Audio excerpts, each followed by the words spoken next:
First of all, if I have to add two vectors, I want to make sure that these two vectors are of the similar kind. I can't add a donkey to a horse, right? So I want to make sure that I'm adding 2 donkeys plus 3 donkeys. I'm not adding 2 donkeys and 3 horses. That's not what I'm doing, right? So the moment I'm adding 2 vectors, by default I am assuming that these vectors belong to the same species. They are of the same type. I don't add a force vector to a velocity vector. I don't add a displacement vector to an acceleration vector. However, I can add 2 acceleration vectors, 2 displacement vectors, 2 force vectors, right? Now, okay, if there is a vector A, let's say this is a certain vector A, and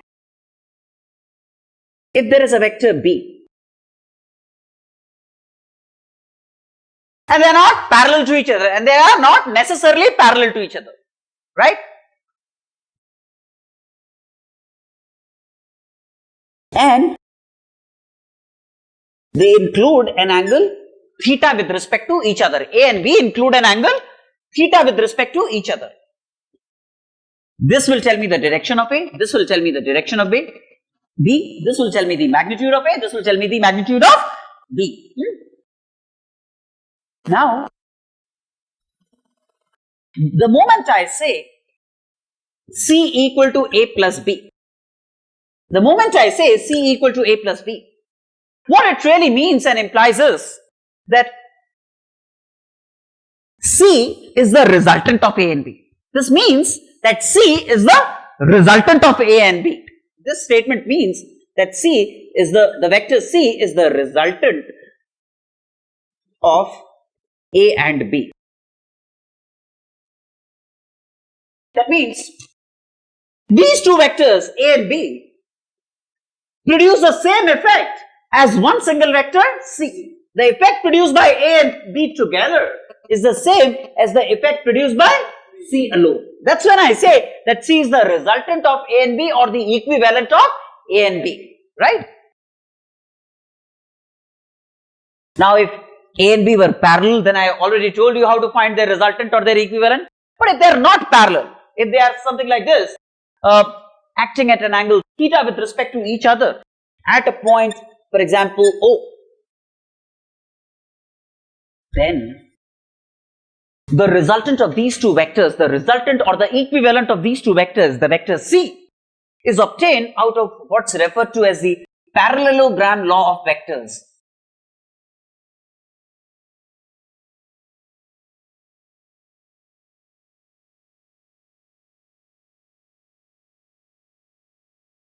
Parallelogram law of vectors, which is, after all, if you are given these two sides, then you can construct the complete parallelogram. The complete parallelogram can be uniquely constructed like this, and then we say that the diagonal of the parallelogram, this diagonal of the parallelogram will be one single vector that can replace the combination of A and B. Two vectors A and B can be replaced by one single vector C, which passes through the point of intersection, constituting the diagonal of the parallelogram formed out of A and B. So now, if this is the resultant of these two vectors A and B obtained out of the parallelogram law of vectors, then it becomes important for us to know. If I have to know a vector, then I should know two things about the vector: its magnitude and its direction, right? Now, I know about A and B. If I know about A and B, I know how they are disposed in terms of their direction. I know what their magnitudes are. The magnitude of A is this, the magnitude of B is this, and their directions are as shown.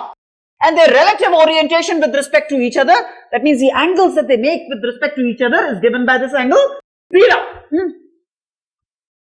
Now, this length obviously is mod A. This length obviously is mod B.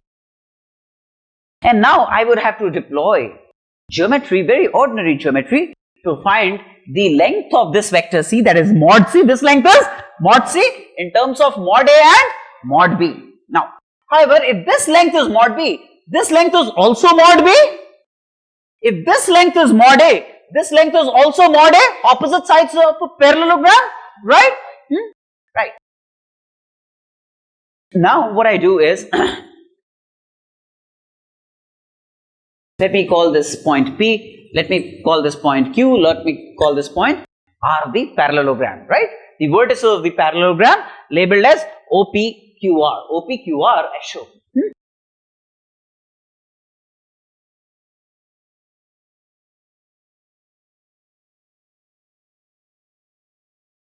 Now, from R, I drop a perpendicular on A or A produced, on A or A produced. This is the perpendicular dropped on A produced, for example, in this case, right?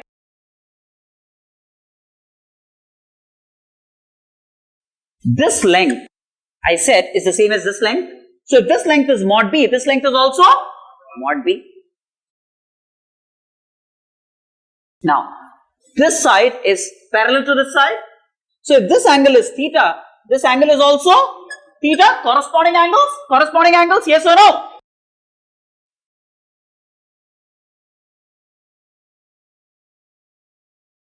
Now, this length must be mod B sine theta. Realize that this by mod B is sine theta, isn't it? This is a right angle triangle. Triangle RPS is a right angle triangle, right angled at S. So then this length divided by this length is sine theta. So this length must be this length into sine theta. Yes or no? So this length RS is mod B sine theta. So far so good? Make sense to all of you? Now, this length PS by this length PR is cos theta. So this must be this length into cos theta. Clear? Yes or no? That means this length PS is mod B cos theta. This length is mod B cos theta. PS. The length PS is mod B cos theta. Are you all there with me? This length is mod B sin theta. Now, this length OP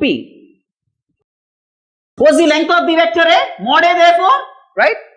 This length OR is the magnitude of the resultant C, is the magnitude, so will be referred to as mod C, yes or no? So then, can I not say from this right angle triangle, OR squared is OS squared plus RS squared? Could this be said? OR squared is OS squared plus RS squared. But what's OR? OR is mod C. OR is mod C, magnitude of the resultant, right? OR is mod C. So this will become like a mod C whole square equals mod OS. Realize that this entire length is mod A plus mod B cos theta, right? So OS is mod A plus mod B cos theta whole square. That's OS squared plus this length RS squared, which is mod B sin theta whole squared.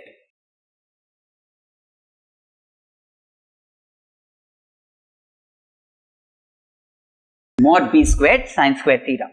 So far so good?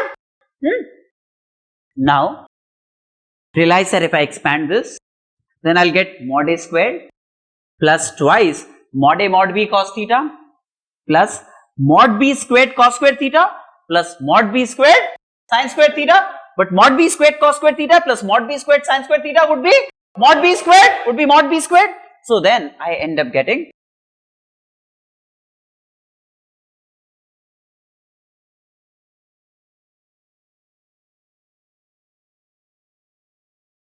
mod C whole squared is mod A whole squared plus mod B whole squared plus twice mod A mod B cos theta. That's square of the resultant. That's square of the resultant of A and B. C is the resultant of A and B.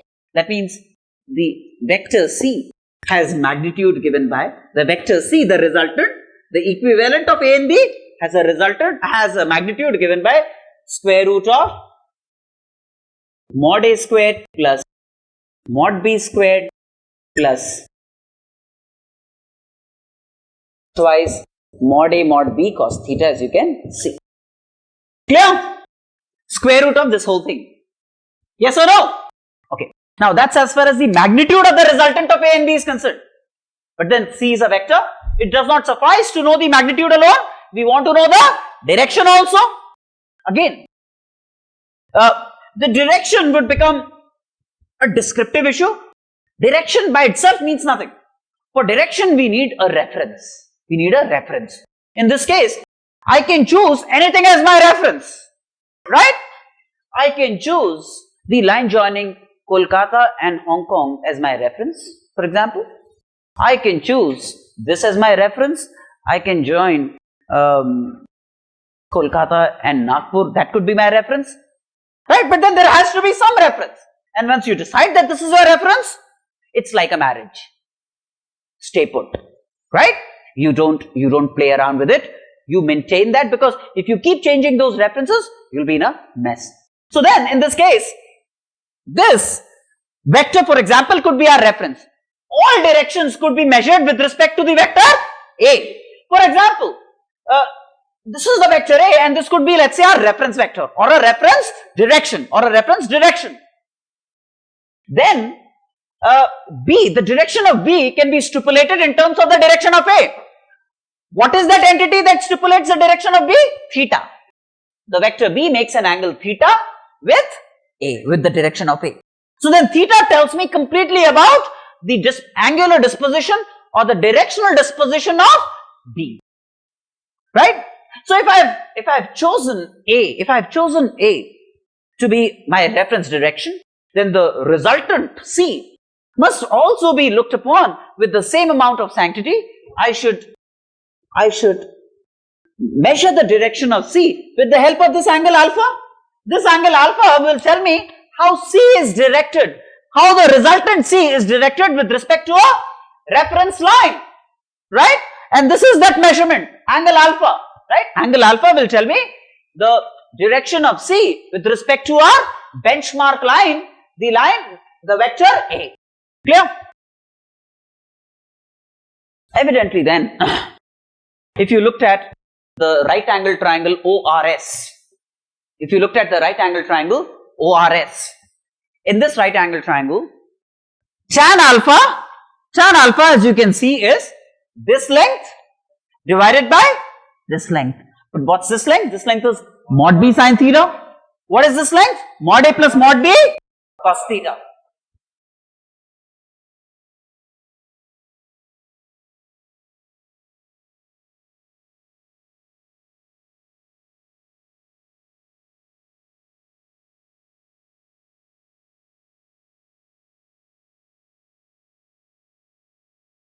Tan alpha is mod B sin theta by mod A plus mod B cos theta. So this angle alpha will tell me how the resultant vector C is positioned or oriented with respect to the reference line given by the vector A.